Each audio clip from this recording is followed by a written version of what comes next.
But what caused the financial success was not extreme ability. You know, I have a good mind, but I'm way short of prodigy.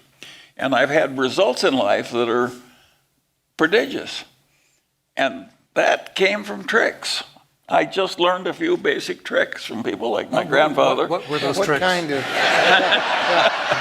Now everybody's leaning in, wanting to know. Charlie Munger has often said that the vast majority of his financial success has come not from superior intelligence or insight, but from a framework of mental tricks and models that have helped him avoid just making bad mistakes.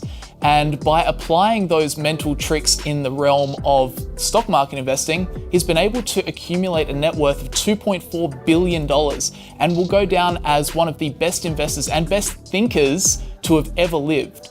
So in this video, I'm going to explain 5 mental tricks that Charlie described in his 2020 interview that have helped his decision making and his investing throughout his lifetime. And it starts with the very powerful trick of inverting the problems you have to solve. There are all kinds of tricks that I just got into by accident in life. One, I invert all the time. I was a weather forecaster when I was in the Air Corps. And how did I handle my new assignment? Being a weather forecaster in the Air Corps is a lot like being a doctor that reads x-rays. It's a pretty solitary. Yeah. You're in the hangar in the middle of the night and drawing weather maps and you're clearing pilots, but you're not interfacing with a bunch of your fellow men very much. And so I figured out the minute I was actually making weather forecasts for real pilots, I said, how can I kill these pilots? Now that's not the question that most people would ask, but I want to know what the easiest way to kill them would be so I could avoid it. And so I thought it through in reverse that way, and I finally figured out, I said, there are only 2 ways I'm ever going to, I was in the ferry command, there are only 2 ways I'm going to kill a pilot. He said, I'm going to get him to icing his plane can't handle, and that will kill him. Or I'm going to get him someplace where he's going to run out of gas before he can land because all the airports are sucked in.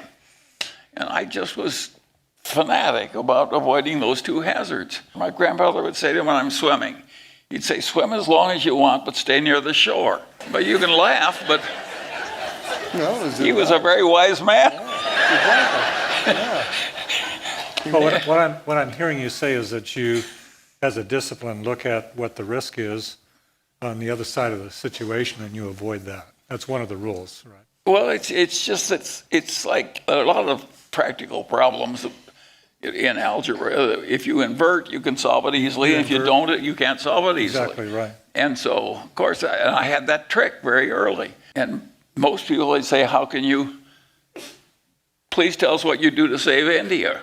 And of course, I would approach it differently. I'd say, what could I do which would most easily hurt India?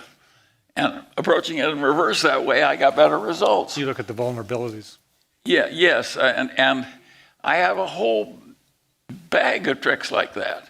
So while Charlie describes how he applied this to his work as a meteorologist, inversion is also a very powerful concept in the stock market. People are very good at finding stocks they think could be a winner, but of course that's only half the story. The other half of the investing equation is to ensure the company you're looking at won't be a loser. You know, Buffett's first rule of investing, after all, is don't lose money. So while it's necessary to ask why will this stock do well in the future, remember it's equally as important to ask why might this stock do poorly? And oftentimes asking the latter will do much more for your long-term returns than anything else. So, you know, next time you hear someone talking negatively about a stock that you own, don't argue with them. Instead, thank them for bringing the inverted perspective to your attention. So inversion is key, but another mental model Charlie talks about is the concept of humility, or knowing what you don't know. But if humility means that you know the edge of your own competency, Yes. and you aren't arrogantly stepping over the boundary, I'm very good at that. Yeah, well, I'd redefine humility as knowing what you don't know. Yes, well, both Warren and I are very good at that. One of these guys at the Berkshire meeting from one of the foreign publications said, why do a couple of guys in a little place in Omaha do so much better than all these powerful minds and great institutions. And I said, well, I think Warren and I know the edge of our competency better than other people do. Warren frequently says, I'd rather deal with a guy with an IQ of 130 who thinks it's 125 than a guy with an IQ of 180 that thinks it's 200. That second guy will kill you. So this discussion revolves around a core philosophy of investing, which is the circle of competence. In investing, you don't need to know about a lot of things. You just need to know a few things very well. And this is another mental trick to avoiding bad investments. Know the limit of your competency to be able to understand when you're drifting into areas that you don't know. And then once you can understand what's inside your circle and what's outside your circle, don't be afraid to double down and go deep on learning about the areas of business that do fall firmly within your circle of competence. Specialization is the safest way up for most people. And for that reason, say surgeons know more and more about less and less, and that's what gets rewarded. And if you have a nasty fistula in your colon, you do not want a surgeon who's good at Proust or political science. It's understandable how the world rewards this specialization. I never liked it, and I loved picking up new ideas, being a great, passionate reader. And so I decided I'd make whatever living I could make doing what I like to do, which is sort of romping over a whole field. I do not recommend it to other people because the safe way up is to know a hell of a lot about something. So while Charlie Munger doesn't himself like to specialize, he acknowledges that it's the smart thing to do. Now, here he was talking about specializing in, a certain career, but of course this applies to investing as well. Warren Buffett, he understands insurance very well. Ray Dalio understands macroeconomics very well. Charlie Munger understands China very well. Benjamin Graham understood distressed businesses very well. Jack Bogle understood long-term market patterns very well. All of these guys knew a lot about a little, not a little about a lot. For example, the people on CNBC are people that understand a little about a lot. But when they do want to go deep on a particular issue, then they bring in a big investor that specializes in that area. So definitely make sure you know your circle of competence and don't be afraid to go deep on things you already understand reasonably well. So that's trick 2. Then from here, the third trick Charlie talks about in this interview is to be rational enough to be unaffected by wild swings in the stock market. Well, I am continuously invested in American equity, but I've had my Berkshire stock decline by 50% 3 times. And it doesn't bother me that much. I regard that as just a natural consequence of adult life properly lived. So if you have my attitude, it doesn't really matter. I always like Kipling's expression in that poem called If, and he said, success and failure, he says, treat those 2 imposters just the same. You just roll with it. Sometimes it's going for you and some against, and it's all part of the same game. This might be one of the most powerful philosophies that Charlie has, the ability to stay focused on the long term and not have a knee-jerk reaction when the market starts swinging wildly. And this is something he's always been very passionate about. Let's rewind the clock to this old interview he did with the BBC. How worried are you by the declines in the share price of Berkshire Hathaway, the difficulties the company's in? This is the 3rd time that Warren and I have seen our holdings in Berkshire go down top tick to bottom tick by 50%. I think it's in the nature of long-term shareholding with the normal vicissitudes in worldly outcomes and in markets that the long-term holder has his quoted value of his stock go down and then by, say, 50%. In fact, you can argue that if you're not willing to react with equanimity to a market price decline of 50% 2 or 3 times a century, you're not fit to be a common shareholder, and you deserve the mediocre result you're going to get. There you go. If you're not prepared to tough it out through periods where your portfolio is down 50%, just do yourself a favor and never buy into the market, because it will happen to you at some point and you won't be able to see it coming. And when it does hit, you need to be able to stay focused on the long term and not panic. You panic, you lose. So always stay rational and just ignore those sudden market swings. Then moving on to Charlie's fourth trick, it's to always keep things simple and moreover ensure the companies you look into are solid, straightforward businesses that anyone could run. We have a very peculiar way of looking at things. We want to buy something that's intrinsically a very good business, meaning that an idiot could run it and it would do all right. And then we want that business, which an idiot could run successfully, to have a wonderful person in it running it. And if we have a wonderful business with a wonderful person running it, that really turns us on, and it works very well. And now we do make exceptions, but not many. And it's a pretty simple philosophy. Warren sometimes says you have to choose good person or good business.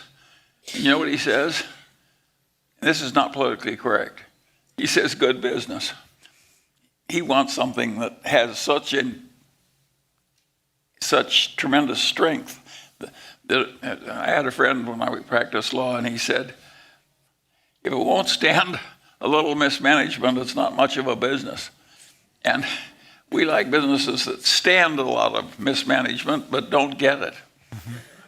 So that's our formula. And we can't make it work perfectly, but it certainly worked better than most people's.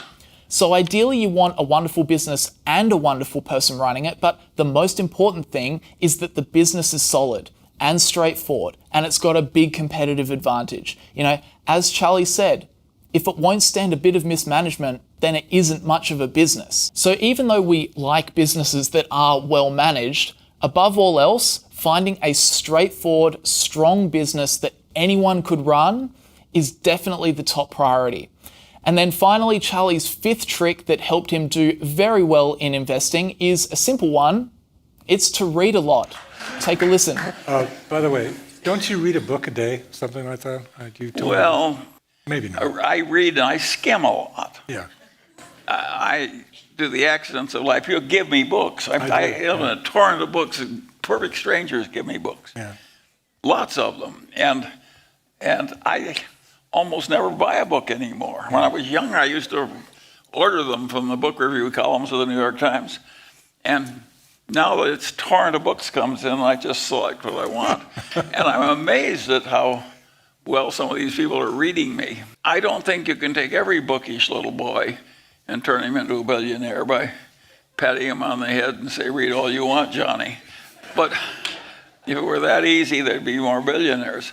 But it enormously helped me. And I think reading, once you've learned it, reading and arithmetic, you can take in so much, and you can take it in on your own time schedule. If somebody's talking to you, he may be telling you something you don't want to know, you already know, it's too hard, or he's going too fast or too slow. Yeah. But when you're reading, you can just take it as you want it. So it's just God's gift. If you're into self-education, there's nothing like reading. And of course, people who do a lot of it have an enormous advantage. So Charlie is a big fan of reading, as is Warren Buffett. But beyond the general tip of reading, I think self-education is really the trick that Charlie is getting at. You know, it's a shame, but most people finish their uni degree and they think that their learning is done. They'll just go out and work their job for the rest of their lives. You know, school's out, hooray, we've done it. But all of the most successful people in the world are the ones that make self-education and self-improvement a focus throughout their whole life, you know? And it doesn't necessarily have to be books. It could be courses or podcasts, audiobooks or interviews or whatever really. But if you do take the time to improve your own abilities and your own earning power, as Charlie says, that will serve you tremendously well in life. Having an innate interest in self-improvement. That's Charlie's last trick. And he practices what he preaches. He's 98 years old and he's still putting in the effort to read a lot and gain perspective. So overall, they are 5 of Charlie's mental tricks that helped him become not only one of the best investors in the world, but also one of the best minds, full stop. So anyway, guys, I hope you enjoyed the video. Make sure you leave a like on it if you did find it useful, or if you enjoyed it, subscribe to the channel if you want to learn more about value investing. People like Charlie Munger and Warren Buffett, all those guys that preach the value investing, the rational value investing approach. Make sure you're subscribed. If you're interested in more new money content, you can check out New Money Clips, links down in the description below. Thanks always to the Patreon producers for supporting the channel. But guys, that will just about do us for today. Thank you very much for watching, and I'll see you all in the next video. This video is brought to you by ShareSite. Sick of tracking your performance manually? Track capital gains, dividends, and currency fluctuations easily, and when it comes to tax time, have everything you need ready to go with just a click of a button. Try ShareSite for free, or use the referral link in the description to get 4 months free when you sign up to an annual plan.